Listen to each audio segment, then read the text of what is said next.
हर हर महादेव। हिमालय पर्वत के चोटी में जहां हमें सिर्फ बर्फ ही बर्फ दिखाई देती है, मंदाकिनी नदी के तट पर ऐसा अलौकिक दृश्य है। उत्तराखंड का भव्य मंदिर जहां अगर आप चले जाते हैं आपको एक अलग ही शांति का अनुभव होता है। और वहां जाना ये लगाओ इस इंसानी जिंदगी का एक सोपन सा होता है। आप वहां जाएंगे तो आपको एक अलग ही अनुभव होगा।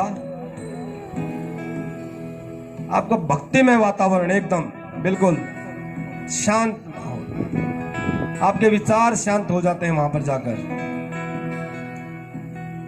उन्हीं गुफाओं में मंदाकिनी नदी के तट पर देवादिदेव महादेव, जो हमारे 5वें ज्योतिर्लिंग के रूप में गिने जाते हैं, बाबा केदारेश्वर महादेव, आज हम उन्हीं का वर्णन करेंगे। 12 ज्योतिर्लिंग वर्णन में क्रमशः जो 5वें नंबर पर आते हैं देवादिदेव महादेव केदारनाथ। हम वहां पर जाते हैं तो बाबा के दर्शन, वहां पर त्रिकोणीय आकार में शिवलिंग है, वहां पे बाबा के दर्शन होते हैं। जब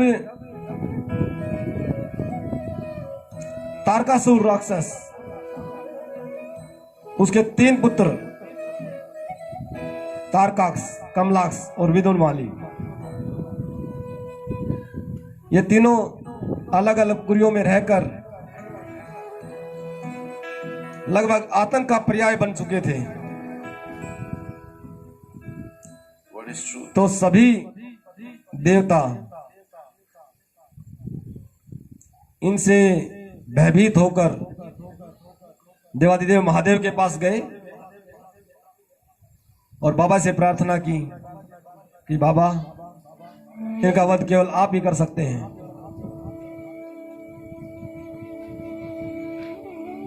अब वो ब्रह्मा से वरदान पाए हुए, उन्हें यह वरदान मिला हुआ था कि हम जब तीनों इकट्ठे होंगे तो ही हमारी मृत्यु हो।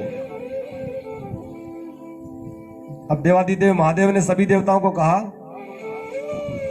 कि आप लोग सभी इकट्ठे हों और इन्हें सारी पुरियों से निकालकर, उन्होंने 3 पुरियां अपनी अलग अलग बसा रखी थी। जब बाबा ब्रह्मा जी से वरदान प्राप्त किया तो तीनों अलग अलग पुरियों में निवास कर रहे थे। मेरे देवादिदेव महादेव शंभु, काशी विश्वनाथ भगवान महादेव, उन्होंने देवताओं से कहा कि आप इन तीनों को अपनी अपनी पुरियों से निकालकर एक जगह इकट्ठा करो। अब सभी देवताओं ने मिलकर पशु का रूप धारण किया और उन्हें अपनी अपनी पुरियों से निकालकर घेर कर इकट्ठा किया। और मेरे बाबा महादेव, जो सभी पशुओं के नाथ बने, पशुपति नाथ कहलाए, उन्होंने जाकर उन तीनों पर आक्रमण किया। तारकाक्ष और विदुनमाली तो मारे गए और कमलाक्ष ने नीचे से निकलकर बाबा की गर्दन को तलवार से काट दिया। अब बाबा ने सोचा अगर ये आज नहीं मरे तो फिर कभी नहीं मरेंगे। बाबा अपने दिव्य रूप में प्रकट हुए और कमलाक्ष का सर धड़ से अलग कर दिया।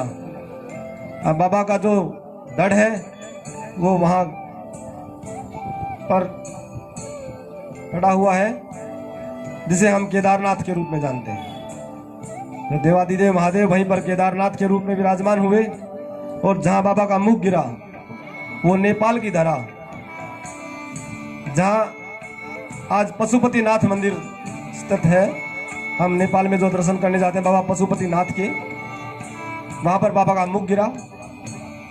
इस प्रकार ये केदारनाथ बाबा विराजमान हुए। बाबा केदारनाथ के दर्शन से हमारी सभी मनोकामनाएं पूर्ण होती हैं। बोलो केदारनाथ भगवान की जय। हर हर महादेव। आगे भी महाराज जी के श्रीमुख से कथा प्रसंगों एवं विशेष उपाय को जानने के लिए महाराज जी के YouTube चैनल को लाइक, सब्सक्राइब व शेयर करें और बेल आइकन अवश्य दबाएं।